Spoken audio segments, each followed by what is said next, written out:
TRONC is employer received tips. Yeah.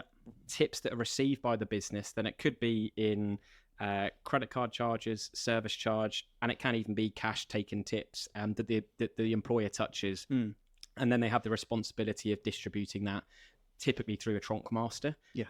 Obviously many TRONC schemes can be set up to make sure that the right people are earning the right amounts of money through this. Yeah, so I remember, one of my guys who worked for me used to work at Frankie Benny's back in the day. Yeah.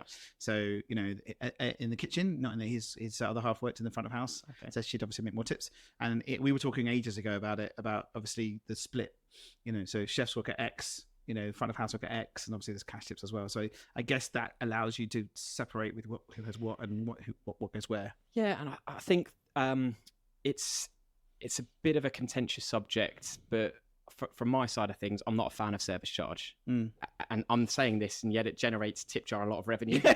It's fundamentally what we do.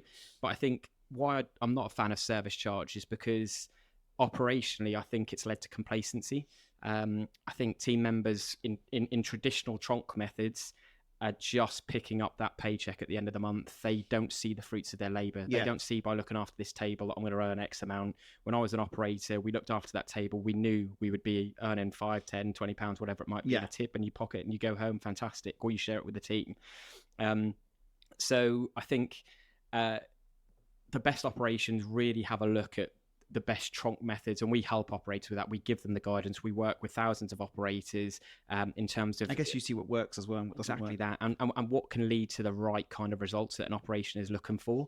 There's some great examples out there in the market of doing TRONC schemes the right way for their business. I'm a big fan of Pizza Express's model.